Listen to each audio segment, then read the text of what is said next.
चलिए स्टूडेंट्स, आज हम लोग अपना चैप्टर स्टार्ट करेंगे आप लोगों का ख्याति।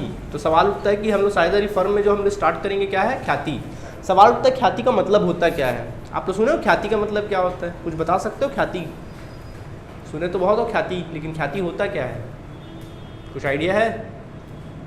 कोई आइडिया नहीं ख्याति का मतलब। चलो बताते हैं। देखिए मान लीजिए आपको व्यापार करना है। जैसे सपोज आप आगे चल के व्यापार करना चाहेंगे, आप बोलते हो कि कपड़े का व्यापार करना चाहते हो, ठीक है। आप किसका व्यापार करना चाहते हो, कपड़े का, ठीक। तो आपके सामने मैं दो ऑप्शन देता हूँ। एक, आप खुद का कपड़े का व्यापार चालू कर लो, आप स्वयं का कपड़े का व्यापार चालू करो, स्वयं का व्यापार चालू कर लो अपने नाम से। या या फिर मान लीजिए आपके शहर में कोई एक नाम है, सपोज एबीसी कपड़े का कोई दुकान है, ठीक है, जो पहले से यहाँ विद्यमान है। तकरीबन इस दुकान को आपके व्यापार तकरीबन 60 वर्षों से क्या कर रहा है, काम कर रहा है, ठीक है। 60 वर्षों से व्यापार आपके लोकल एरिया में, आपके शहर में है, 60 वर्षों से काम कर रहा है। माल एकदम ज़बरदस्त बिकता है, लोग पूरा शहर के शहर, हर एक बच्चा इस दुकान का क्या करता है, नाम जानता है। अब आप भी कपड़े के व्यापार में प्रवेश करना चाहते हैं। अब आपके सामने दो ऑप्शन है, या तो आप अपना खुद का कपड़े का व्यापार चालू करो, या फिर क्या करो, सामने वाले कपड़े को दुकान को क्या कर लो, खरीद लो। दोनों ऑप्शन है, खरीद लो सीधा। आप बताइए क्या करना चाहोगे, क्या करोगे? खरीदोगे तो व्यापार सीधा। क्यों भाई, व्यापार क्यों खरीदोगे बोलते हो आप लोग? हाँ, पहले से जमा सीधा जाके अपन गद्दी में बैठ जाएंगे, है ना। चलो ठीक है, आप कहना भी है सर स्वयं का व्यापार चालू करेंगे तो हमको बहुत मेहनत करना पड़ेगा, पहले तो व्यापार शुरू करना पड़ेगा। और जब हम व्यापार शुरू करेंगे तो पहले तो हमारे पड़ोसी भी नहीं जानेंगे कि हम व्यापार शुरू कर रहे हैं अपना। तो मतलब पहले हमको नाम लगाना पड़ेगा, नाम फैलाना पड़ेगा। नाम फैलने में कम से कम 5-10 साल 15 साल लग जाना पड़ेगा। फिर उसके लिए हमको एडवर्टाइजमेंट करना पड़ेगा, वो खर्चा अलग करना पड़ेगा। फिर हमको कस्टमर लोग को डिस्काउंट देना पड़ेगा, कस्टमर लोग की आवभगत करनी पड़ेगी, तब जाके क्या होगा हमारा व्यापार। ऐसा नहीं कि हम उसके टक्कर का नहीं बन सकते, लेकिन थोड़ा सा मेहनत करना पड़ेगा। जबकि यही व्यापार को अपन सीधा खरीद लेंगे तो सीधा अपन क्या करेंगे, उस गल्ले में जाके क्या हो जाएंगे, बैठ जाएंगे। आया बात समझ में? ये अच्छी बात है यहाँ पे, ठीक। तो हम सीधा जाके गल्ले में क्या हो जाएंगे, बैठ जाएंगे। तो ज़्यादा बेटर ऑप्शन है सर, हम इसी को खरीदना पसंद करेंगे। चलिए ठीक है भाई, खरीद लेते हैं, ठीक। तो आपने जब इस व्यापार को खरीदने गए तो इस कॉमन सी बात है, जब भी कोई व्यापार को खरीदा जाता है ना, तो पता करते हैं कि उस व्यापार में संपत्तियाँ कितनी है। तो पता चला इस व्यापार में 1 लाख रुपए की संपत्ति है, और पता करते हैं कि इस व्यापार में दायित्व कितने रुपए के हैं। तो पता चला इस व्यापार में कितने रुपए के दायित्व है, 60,000 रुपए के दायित्व। मतलब इस व्यापार को अगर आपको खरीदोगे तो 1 लाख की संपत्ति आपको मिलेगी, जबकि दायित्व कितने का मिलेगा, बर्डन कितने का मिलेगा, 60,000 का आपको बर्डन मिलेगा। यानी इस व्यापार का जो मूल्य है वो कितने रुपए का हुआ, 40,000 का। कितने का हुआ, 40,000 का इस व्यापार का मूल्य है। तो बताइए कितना पे करोगे, 40,000, ठीक है। व्यापार को देने आपको पैसा कितना देना है, 40,000। जब आप 40,000 दोगे तो आपको 1 लाख की संपत्ति मिलेगी और 60,000 का क्या मिल जाएगा, दायित्व मिल जाएगा, ठीक। आपने 40,000 लेके गए गिनने और इसके मालिक को 40,000 देना चालू किए। जैसे ही आप 40,000 चालू किए, मालिक बोला चल बाप 40,000 थोड़ी नहीं लूँगा मैं तेरे से, 70,000 में बेचूंगा, लेना है तो ले, नहीं तो आगे बढ़। इसका मूल्य कितना रखा, इसका जो क्रय मूल्य था कितना रखा, 70,000। आया बात समझ में? अब बोलो खरीदोगे कि नहीं खरीदोगे? खरीदोगे, हाँ। क्यों खरीदोगे? 40,000 की चीज़ को आपको 70,000 में दे रहे, लोगे? बोलो लोगे? आपका दिल जो कह रहा है बोलो ना यार, आप अपनी एबिलिटी बताइए, डरो मत, आप बोलिए हाँ लूँगा सर, वेरी गुड, ऐसा बोलो लूँगा सर। क्यों लूँगा? फायदा रहेगा ना सर, मेरे को मेहनत नहीं करना पड़ेगा। मेरे को, आपको क्या बोल रहे हो आप, सर मेरे को मेहनत नहीं करना पड़ेगा, एडवर्टाइजमेंट नहीं करना पड़ेगा, कस्टमर लोग के पास जाना नहीं पड़ेगा, लोगों को बताना नहीं पड़ेगा, डिस्काउंट नहीं देना पड़ेगा, तो कोई दिक्कत नहीं सर। 30,000 एक्स्ट्रा देने में, 30,000 रुपये हमको एक्सेस देने में या एक्स्ट्रा देने में कोई बुराई नहीं है। 30,000 एक्सेस देने में कोई बुराई नहीं है। तो देख लो भाई, 40,000 के बिजनेस को कितने में खरीद रहे हो, 70,000 में खरीद रहे हो। कितना एक्स्ट्रा दे रहे हो, 30,000। जो आप एक्स्ट्रा दे रहे हो ना, वही एक्स्ट्रा उस बिजनेस की क्या कहलाती है, ख्याति कहलाती है। ख्याति का मूल्य दे रहे हो। किसका मूल्य दे रहे हो, ख्याति। इसी को बोलते हैं अपन लोग ख्याति, ठीक।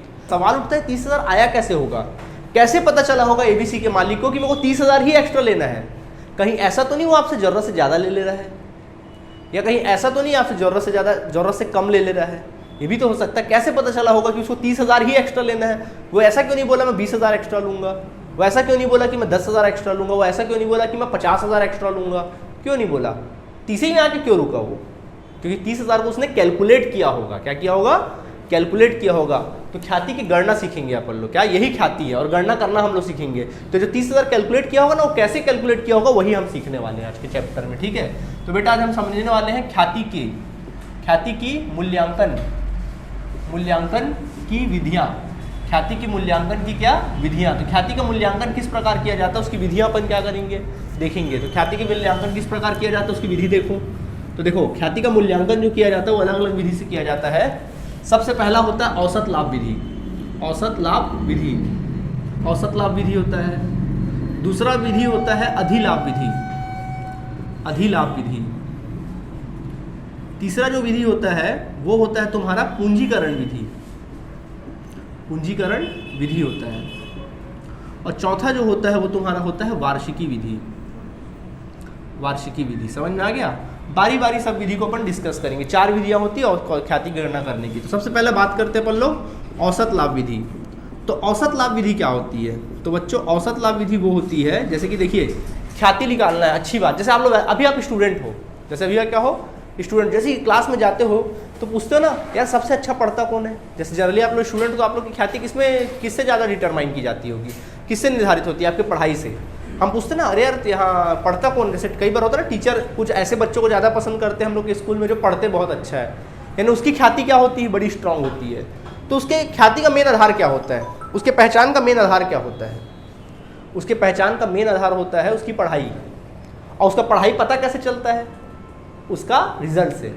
जब नंबर वो ज़्यादा लाता है उसके रिजल्ट से उसकी पढ़ाई पता चलती है, पढ़ाई से उसकी ख्याति क्या हो जाती है क्लास में बन जाती है। यही होता है ख्याति। सेम वैसे ही कल को तुम कमाने जाओगे, जब तुम कमाओगे तब तुम्हारी ख्याति तुम्हारी पहचान किस बात पे निर्भर करेगी। अभी लड़की देखने जाओगे तो पूछे लड़का क्या करता है, पहले तो ये पूछते लड़का करता क्या है, दिखता क्या है, कैसा है, ये सब नहीं पूछते। सीधा क्या पूछते करता क्या है, काम क्या करता है। यानी कि आपकी कमाई वहां पर क्या आ रही है, आड़े आ रही है। मतलब आपकी ख्याति का जो रोल है वो पढ़ाई नहीं होगा। बोलेंगे 12वीं में कितना % लाया था, फर्स्ट ईयर में कितना % लाया था, नहीं पूछने वाले कोई भी। कमाता कितना है, क्या करता है वो पूछा जाएगा, क्या है वो पूछा जाएगा। यानी आपके औहदा और आपका जो आपकी कमाई का जरिया है वो आपके मेन ख्याति का क्या होगा, आधार होगा। समझ में आ गया। सेम वैसे ही व्यापार की ख्याति की पहचान कैसे होती है, व्यापार का लाभ। जो व्यापार जितना अधिक लाभ कमाएगा वो व्यापार का ख्याति क्या है, उतना ज़्यादा क्या है, स्ट्रांग है। आया बात समझ में। जो व्यापार जितना ज़्यादा लाभ कमाएगा वो व्यापार उतना ज़्यादा उसका स्ट्रांग होगा। यानी उसके ख्याति का मेन आधार क्या होता है, लाभ। ठीक। तो बेटा पहला हम लोग बात करते हैं औसत लाभ। तो लाभ उसका ख्याति का मेन आधार होता है। और लाभ के साथ ऐसा होता है कि हर साल का लाभ जो होता है हर साल अलग अलग होता है। भाई ऐसा तो नहीं कि हर साल का एक जैसा लाभ होगा। अब जैसे मान लीजिए आप नौकरी करोगे, अब जैसे आप नौकरी करोगे तो आपकी सैलरी अगर 50,000 है तो हर महीने फिर कितनी रहेगी, 50 है। पता रहेगा भाई हर महीने 50,000 है। या हर साल आपका सैलरी साल का 6 लाख कमाते हो, हर साल 6 लाख ही कमाओगे ना। बढ़ेगा एक निश्चित रेट से बढ़ेगा, एकदम से नहीं बढ़ेगा। लेकिन लाभ की बात की जाएगी तब लाभ तो हर साल का अलग अलग रहता है। जैसे मान लीजिए आपने पहले साल में लाभ कमाया 2,000 रुपये, दूसरे साल में हो सकता है 3,000 कमाए, तीसरे साल में 1,000 कमाए, चौथे साल में फिर आपने 4,000 लाभ कमाया, 5वें साल में फिर 6,000 लाभ कमाया। तो सब लाभ क्या होता है, अलग अलग होता है। तो अब किसको अपने ख्याति का आधार बनाए, कभी लाभ ज़्यादा है, कभी लाभ क्या है, कम है। तो बेटा वहाँ पर अपन औसत लाभ यूज़ करते हैं। कैसा लाभ यूज़ करते हैं, मतलब 4-5 साल का लाभ को अपन टोटल कर लेते हैं। जैसे देखो 5 साल का लाभ कमाया ना, 2,000, 3,000, 1,000, 4,000, 6,000, तो कुल लाभ निकाल लेते कि 5 साल में उन्होंने कितना लाभ कमाया। देखो 5 साल में कितना लाभ कमाया, 6, 4, 10, 10 और 11, 11, 3, 14, 14, 2, 16, 16,000 कमाया 5 साल में। ठीक, 5 से डिवाइड कर दो, कितना हो गया, 5, 5 एकम 5, 5 दूनी 10, 5 तिया 15, 5 दूनी 3200 रुपये। कितना आ गया, 3200। यानी इसका जो एक जैसा लाभ है, अगर देखा जाए तो बराबर से उसने लाभ कितना कमाया, 3200। यानी इसका औसत लाभ क्या है, 3200। यानी कि कहने का मतलब है कि इसकी हर साल 3200 कमाने की प्रवृत्ति है। 3200 लाभ उगाने की क्या है, इसकी प्रवृत्ति है। आया बात समझ में। इसलिए वजह से यहाँ औसत लाभ विधि होता है। कौन सा लाभ विधि होता है, औसत लाभ। समझ आया बच्चों अच्छे से, कौन सा विधि है ये, औसत लाभ विधि। तो समझ में आ गया ख्याति का मेन आधार क्या होता है, निकालने का, लाभ। जो व्यापार जितना ज़्यादा लाभ कमाएगा वो उसके कॉमन सी बात है उसकी व्यापार की ख्याति क्या रहेगी, अधिक रहेगी। लाभ कमा रहा है भैया, ऐसा हो जाएगा। तो इसका फॉर्मूला क्या होता है, फॉर्मूला होता है ख्याति बराबर औसत लाभ। आप क्या निकाल लीजिए, पहले औसत लाभ निकाल लीजिए, गुणित कर दीजिएगा क्रय के वर्ष। ख्याति बराबर औसत लाभ गुणित क्या करना, क्रय के वर्ष करना। समझ में आ गया, ख्याति बराबर औसत लाभ गुणित क्रय के वर्ष, ऐसा। ठीक। तो सवाल उठता है सर क्रय के वर्ष तो जनरली क्वेश्चन में दिया रहेगा। क्रय के वर्ष का मतलब क्या होता है कि व्यापार को शुरू करे या व्यापार को क्रय करे, आपको कितना साल हो गया है, उसको लेते हैं। ठीक है। अब औसत लाभ कैसे निकालोगे, तो औसत लाभ निकालने का तरीका होता है विगत वर्षों के लाभों का योगफल, विगत वर्षों के लाभों का योगफल बटे वर्षों की संख्या, वर्षों की संख्या। देखिए विगत वर्षों के लाभों का योगफल, जितना साल बीत चुका है उसके लाभ का योगफल कर लो जैसे भी किए थे, और वर्षों की क्या कर दीजिए, संख्या कर दीजिए, औसत लाभ निकल आएगा। कोई दिक्कत? ओके। अच्छा यहाँ पर ना विगत वर्षों के लाभों का योगफल मत बोलो, बल्कि यहाँ बोला जाता है विगत वर्षों के समायोजित लाभों का योगफल। समायोजित लाभों का योगफल। बोलोगे सर आप नया नया तोता पाल लेते हो सर, अब देखो क्या कर दिया आप यहाँ पे, अच्छा खासा लाभ समझ में आ रहा था, इसमें समायोजित ला दिया आप। तो समायोजित का मतलब क्या होता है, चलो समझाते हैं आपको। देखो बच्चों समायोजित लाभ का मतलब क्या होता है, चलो हम आपको समझाते हैं इसका मतलब क्या है। देखो सबसे पहले क्या करना, जो तुम्हारा लाभ है पहले लाभ निकाल लेना, व्यापार का जो लाभ होगा समायोजन के पूर्व, क्या लिखना, समायोजन के पूर्व। समायोजन के पूर्व मतलब जो समायोजित करना है उसके पूर्व आप समायोजन के पूर्व ले लो, ठीक है।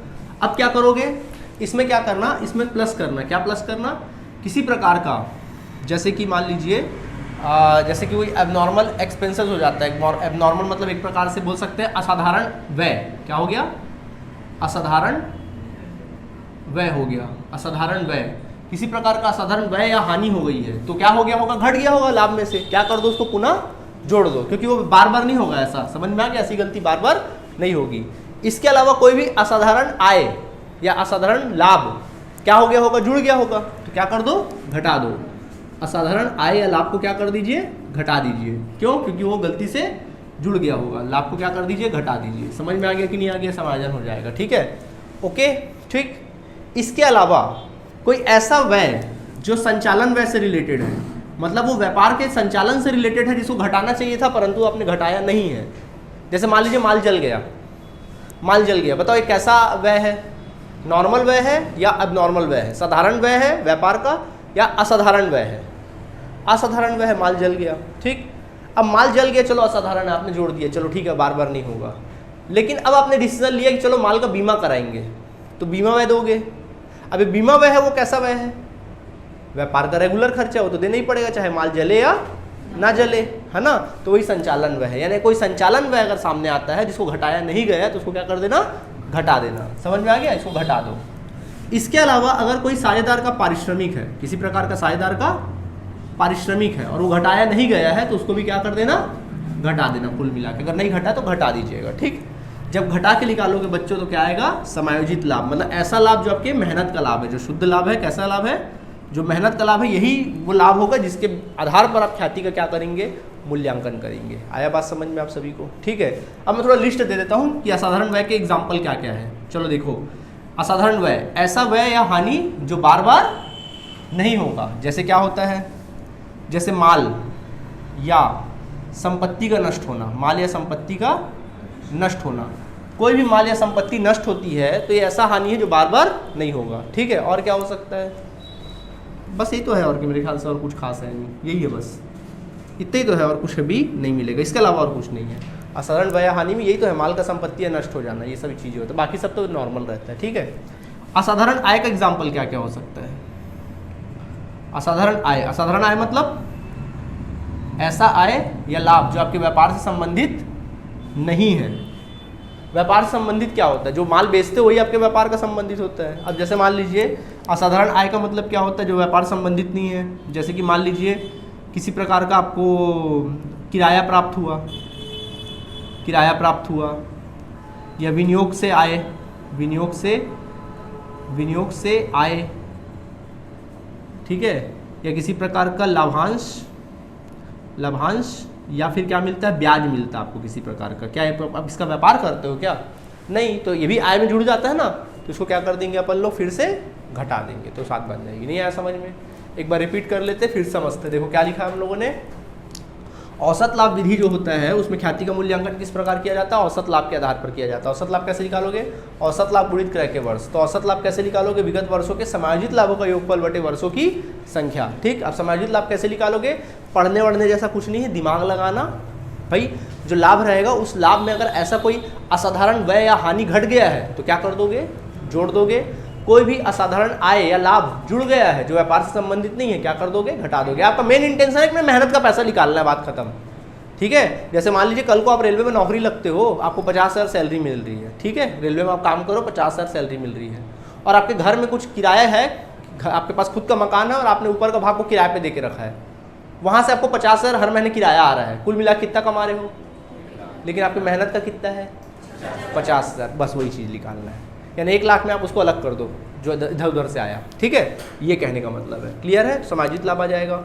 और ऐसा व्यय जो संचालन व्यय है, जो व्यापार से संबंधित व्यय है, जो घटाया नहीं गया है तो घटा दो, और कोई साझेदार का पारिश्रमिक है नहीं घटाया गया है तो घटा दीजिए, जो आएगा तुम्हारा समायोजित लाभ आ जाएगा। क्लियर है? अभी क्वेश्चन बनाएंगे तो सारी बातें क्लियर हो जाएंगी। तो पहले अभी औसत लाभ क्लियर कर लिए ना अपन लोग, अभी क्वेश्चन बनाते हैं इसका, ठीक है, नोट करो जल्दी से। चलिए देखिए, अब आप लोग के क्वेश्चन आपकी बुक से क्वेश्चन नंबर 2 देखेंगे। 2 देखेंगे तो आपसे फर्स्ट बन जाएगा, ठीक है। देखिए 2 में क्या लिखा है, श्योपुर की फर्म दीपक कंप्यूटर के 5 वर्षों के लाभ निम्नानुसार है। बोल रहा है कि दीपक कंप्यूटर नाम का बिजनेस था, दीपक कंप्यूटर नाम का बिजनेस था, और उसके 5 वर्ष के लाभ निम्न प्रकार है। 5 वर्ष के लाभ का डिटेल आपको दिया हुआ है, निम्न प्रकार है। देखिए क्या क्या लिखा है। सबसे पहले कहता है कि वर्ष 2009 का लाभ, तो वर्ष दिया है 2009 का लाभ, तो वर्ष 2009 का जो लाभ दिया है आप लोगों को वो लिखा हुआ है 1 लाख रुपए, ठीक है, 1 लाख रुपए दिया है। फिर उसके बाद दिया 2010 का, तो 2010 का 1.5 लाख रुपए दिया हुआ है। देन फिर हम लोग को लिखा है वर्ष 2011 का 1,80,000 दिया है, 2011 का 1,80,000। और फिर उसके बाद लिखा वर्ष 2012 में, तो 2012 में लिखा हुआ है माइनस के फॉर्म में लिखा, देखो 30,000, -30,000, तो -30,000 ऐसा लिखो, या फिर इसको ब्रैकेट में भी लिख सकते हैं, ठीक है। तो माइनस में दिया, इसका मतलब क्या होता है, इसका हानि है। क्या है? हानि है। और वर्ष 2013 का लाभ 50,000 है, वर्ष 2013 का लाभ कितना है, 50,000। तो इस प्रकार आपको कुल मिला के 5 वर्षों का लाभ का डिटेल दिया हुआ है। कहता है 5 वर्षों के औसत लाभ के 4 वर्षों के क्रय मूल्य के आधार पर, मतलब बोल रहा 5 वर्षों के औसत लाभ के 4 वर्षों के क्रय मूल्य के आधार पर, 4 वर्ष के क्रय मूल्य के आधार पर, क्रय मूल्य के आधार पर औसत लाभ के 4 वर्षों के क्रय मूल्य के आधार पर ख्याति की गणना कीजिए, ख्याति की गणना कीजिए। ये आप लोग को निकालने के लिए कहता है, ठीक है। चलो बनाना चालू करें। चलिए सबका ध्यान बोर्ड की तरफ। तो कौन सी विधि से बोला है? औसत लाभ विधि से बोला है। क्वेश्चन पढ़ने से पहले सीधा फॉर्मूला लिखना, कभी भी इसी तरीके से बनाना। क्या लिखना? हेडिंग में लिखना, ऊपर हेडिंग लिखना औसत लाभ विधि द्वारा, ऊपर हेडिंग लिखेंगे औसत लाभ विधि द्वारा ख्याति का मूल्यांकन, औसत लाभ विधि द्वारा ख्याति का मूल्यांकन, ऐसा हेडिंग लिख लेना, ठीक है, ऐसा लिख लेना, औसत लाभ विधि द्वारा ख्याति का मूल्यांकन, ठीक है। चलिए बताइए ख्याति का फॉर्मूला क्या होता है, बोलो सब एक साथ, अभी सिखाए हैं, हाँ बोलो, औसत लाभ गुणित क्रय के वर्ष, सब बोले करो ना यार, मेरे को याद नहीं रहता, बोलो चलो, औसत लाभ गुणित क्रय के वर्ष, चलो बोलो। क्या क्वेश्चन में क्रय के वर्ष दिया है? हाँ सर 4 वर्ष दिया है। क्या औसत लाभ दिया है? नहीं, तो निकालोगे। तो बोलो औसत लाभ का फॉर्मूला क्या होता है बताओ। औसत लाभ बराबर, हाँ, विगत वर्षों के लाभों का योगफल, विगत वर्षों के समायोजित लाभों का, समायोजित लाभों का योगफल, लाभों का योगफल बटे वर्षों की संख्या। तो वर्षों की लिख लीजिएगा संख्या, वर्षों की संख्या, ठीक है। अब एक बात बताओ, क्या यहाँ लाभ को समायोजित करने की जरूरत है? क्या यहाँ क्वेश्चन में कहीं भी असामान्य हानि या सामान्य लाभ ऐसा कुछ लिखा हुआ है क्या? यहाँ पे कहीं भी नहीं लिखा है। लिखा है क्या माल चोरी हो गया, जल गया, ऐसा कुछ लिखा है क्या? कहीं भी नहीं लिखा। कोई विनियोग से आय वाय कुछ लिखा है? नहीं लिखा है। तो फिर निकालने की जरूरत नहीं है, मानो सब समायोजित है। क्या है? सब समायोजित। तो चलो विगत वर्षों के लाभों का योगफल क्या करना, जो जो लाभ है पहले जोड़ लो। देखो 1 लाख लाभ है उसको जोड़ लो, फिर प्लस कितना लाभ है 1.5 लाख है उसको भी जोड़ लीजिए, फिर प्लस कितना है 1,80,000 उसको भी जोड़ लीजिए। अच्छा, और प्लस में क्या हो 30,000 माइनस में उसको लास्ट में करना, फिर 50,000 प्लस में उसको भी क्या कर लो, जोड़ लो।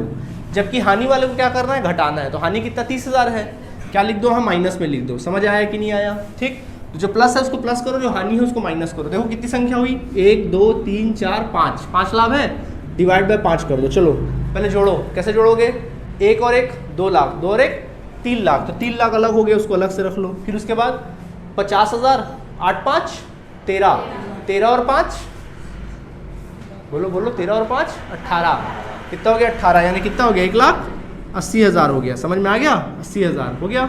और कुछ बचा नहीं, 30,000 घटाना, जोड़ लेना इसको। 4,80,000 आया, इस 4,80,000 में 30,000 घटा दो, कितना आ गया 4.5 लाख, 4.5 लाख आ गया, ये आ गया 4.5 लाख। नहीं समझे? बटे 5 आया समझ में? जोड़ जोड़ के घटा लो। ठीक, चलो 5 का भाग करो, 5 एकम 5, 5 9 45, कितना आ गया 90,000 आया। कितना आ गया 90,000, ये आ गया तुम्हारा औसत लाभ। तो लिख सकते हैं, इसलिए औसत लाभ बराबर कितना 90,000 आ गया औसत लाभ। तो फॉर्मूले पुट कर दो, इसलिए ख्याति बराबर क्या था फॉर्मूला, ख्याति बराबर औसत लाभ, औसत लाभ गुणित क्रय के वर्ष। तो ख्याति बराबर औसत लाभ गुणित क्रय के वर्ष लिखना है तो क्या करोगे, औसत लाभ आया 9,000, 90,000 सॉरी 90,000 इंटू क्रय के वर्ष कितना दिया है, 4 साल दिया है तो 4 साल लिख दो, 9 चौक 36, 3,60,000, ये तुम्हारा आंसर आ जाएगा। नहीं आया समझ में? ठीक है, जब भी आप लिखोगे ना तो पहले ख्याल, इसको पूरा हेडिंग को जो लिखोगे ना ब्लैक पेन से लिखना, इसके फॉर्मूले को भी क्या करोगे, ब्लैक पेन, जहाँ जहाँ फॉर्मूला वहाँ ब्लैक पेन से लिखना, बाकी सब ब्लू पेन से, तो अच्छे से हाईलाइट होता है। ठीक है, कुछ पूछना है यहाँ तक, नोट करें।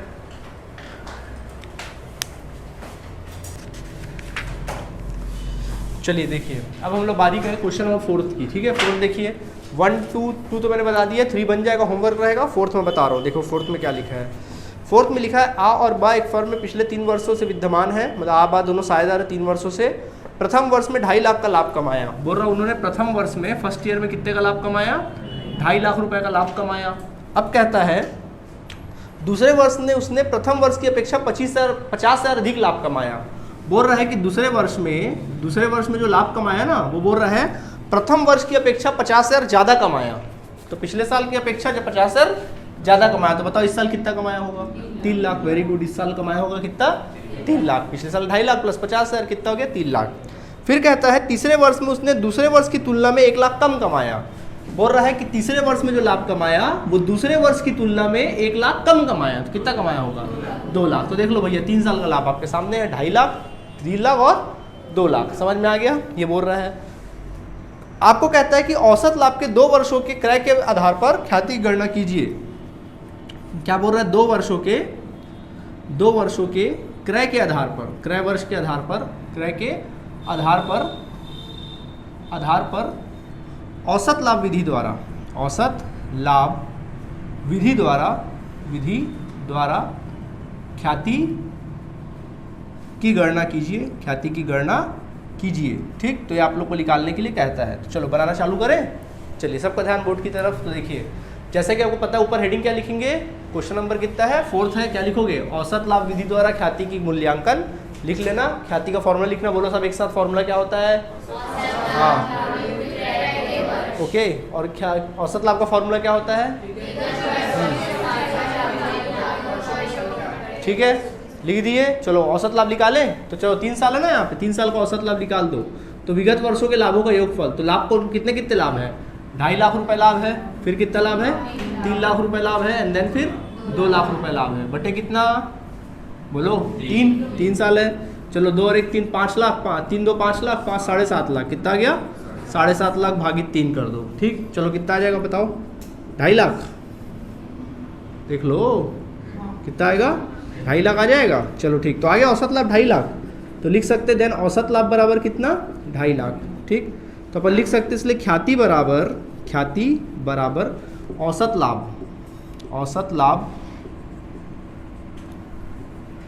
लाभ गुणित क्रय के वर्ष। तो बताइए औसत लाभ कितना, 2.5 लाख, क्रय के वर्ष कितना, 2 है ना। ठीक, क्रय के वर्ष कितना हो गया, 5 लाख। आंसर आएगा कितना, 5 लाख। इजी लगा कि हार्ड, नोट करो। ठीक, चलिए बच्चे स्टूडेंट्स, तो अब आप लोग से बन जाएगा। क्वेश्चन नंबर 6 बताते हैं आप लोगों को, जो छूटते जा रहा समझ लो वो होमवर्क है ना। चलो देखो 6 नंबर, 6 कहता है IMP लगा लेना। एक फर्म के 5 वर्षों के लाभ इस प्रकार है। बोल रहा है कि 5 वर्ष के लाभ आपको दिए हुए हैं। 5 वर्ष के लाभ क्या क्या है भाई, 5 वर्ष के लाभ तो लिखा हुआ है 2011-12 का लाभ दिया है, 11-12 का लाभ, सॉरी 11-12 है, 12-13 है, उसके बाद फिर 13-14 है, फिर 14-15 है, और फिर 15-16 है। ठीक है, ये लाभ आपको दिया हुआ है। कितना कितना है, 24,000 रुपये लाभ है। उसके पश्चात पहले 20,000 है, फिर 24,000 है, फिर उसके बाद 30,000 रुपये है, देन फिर 25 है और 18,000 है। ठीक है, इस प्रकार से कुल मिला के 5 वर्षों का लाभ आपको दिया है। कहता है, ध्यान सुनो, ख्याति का मूल्यांकन पिछले 3 वर्षों के क्रय के आधार पर। ख्याति का जो मूल्यांकन किया जाता है, क्या किया जाता है, पिछले 3 वर्षों के क्रय के आधार पर। क्रय के आधार पर मतलब क्या हुआ, क्रय वर्ष कितना है, 3 वर्ष है। 3 वर्षों के क्रय के आधार पर भारयुक्त औसत लाभ विधि द्वारा निकालिए। क्या बोल रहा है, भारयुक्त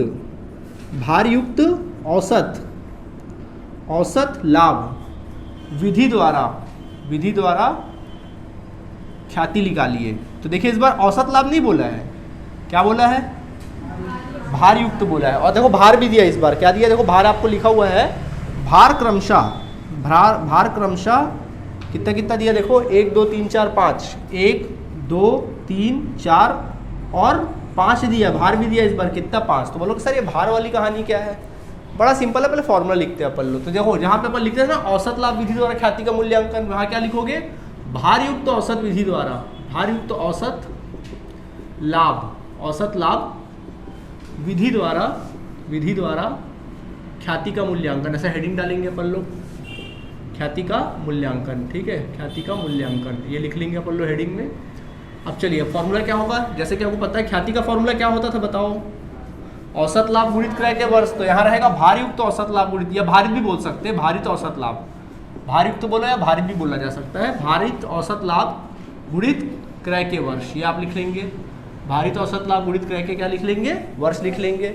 अब सवाल उठता है सर भारित औसत लाभ कैसे लिख लेगा, तो भारित औसत लाभ बराबर, इसका फॉर्मूला होता है भारित औसत लाभ बराबर, इसमें लिखेंगे भारित औसत लाभ बराबर कुल भारित लाभों के गुणनफल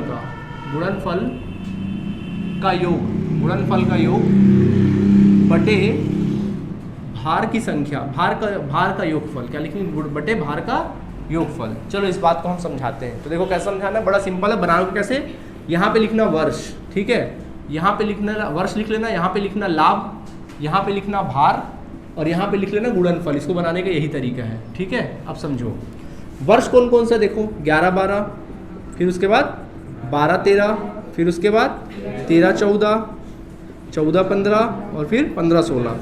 ये 5 साल का आपको लाभ दिया है, और लाभ देखो कितना कितना है, पहला 20,000, 24,000 और 30,000 ऐसा लिखना, और 25,000, देन फिर 18,000, ये लिख दिए। अब सुनो भार आपको दिया ना 1 2 3 4 5, मतलब पहले साल का 1, दूसरे साल का 3, तीसरे साल का 4, चौथे साल का 4, पाँचवें साल का 5, ऐसा भार दे दो। कोई क्लियर है। मान लो अगर भार नहीं देता तो कैसे देते भार, मान लो ये नहीं देता है, लाइन नहीं देता, अब भार कैसे देते, हालांकि देगा, आप लोग के लेवल में देता है, देगा ही देगा, परंतु अगर नहीं देता तो क्या करते, सबसे हल्का प्रॉफिट कौन दिख रहा है, 18 को पहला भार देते, फिर दूसरा देते, इसको 2 देते, इसको कितना देते, फिर उसके बाद 3 देते, 4 देते और अंत में 5। जो सबसे हल्का प्रॉफिट है उसको पहला, फिर उससे भारी प्रॉफिट को दूसरा, तीसरा, ऐसा देते, परंतु ऐसा आएगा नहीं, टेंशन मत लो, आपको क्वेश्चन में लिखा रहेगा, लिखा हमने लिख दिया ना। अब क्या करोगे, गुणा करोगे, 20,000 एकम 20,000, 24,000 दूनी 48,000, 30,000 इंटू 3 करोगे 90,000, फिर 25,000 इंटू 4 करोगे 1 लाख, ठीक है, और 18,000 इंटू 5 करोगे 90,000, कितना आ जाएगा 90,000। नहीं आया समझ में, ठीक। तो जब इसको अब क्या करना है, इसका टोटल कर लेना, गुणनफल का टोटल करो, गुणनफल का योग करो। चलो इसका योग करो, 5 4 9 9 3 12, 12 2 14, 14 और 1 15, तो इधर आ गया 15। अब इसका टोटल कर लो, चलो 20,000 है, अलग अलग है, चलो 1 लाख तो अलग हो गया, 4 और 1 4 2 6, 9 6 15, 15 और 9 24, तो 2,40,000 तो ये हो गया, ठीक है।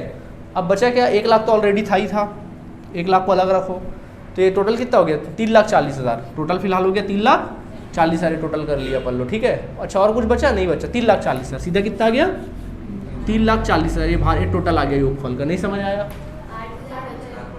कितना बच रहा है, अरे हाँ 3,48,000 फिर, ठीक है, टोटल ठीक है ना, देख लेना, ठीक। तो चलो अब अपन को क्या करना है, देन भारित औसत लाभ, तो क्या निकालोगे, भारित औसत लाभ। तो देखो भारित औसत लाभ कैसे करोगे, भारित औसत लाभ बराबर ये आया टोटल, गुणनफल का योग 3,48,000 ऐसा लिखो, बटे क्या करो 15 कर दो, भार का योगफल। समझ में आ गया, इसको सॉल्व कर दो। चलो सॉल्व करते हैं, इतना 3,48,000 गुणित 15, 15 दूनी 30, बचा कितना 4, बाजू उतारो 8, 15 तिया 45, 15 तिया 45, ठीक है, कट, बचा कितना 3 0, 15 दूनी 30 और ये कितना हो गया 2 शून्य लगेगा ना, ठीक है, कितना शून्य लगेगा 2 शून्य, 23,200, कितना आया 23,200 आ गया तुम्हारा भारित औसत लाभ। इसलिए ख्याति बराबर, तो ख्याति बराबर फॉर्मूला क्या था, भारित औसत लाभ 23,200 गुणित क्रय की संख्या कितनी, क्रय के वर्षों की 3 है, तो 3 का बच्चों गुणा कर देना। चलो देखो 3 0 0, 3 0 0, 3 दूनी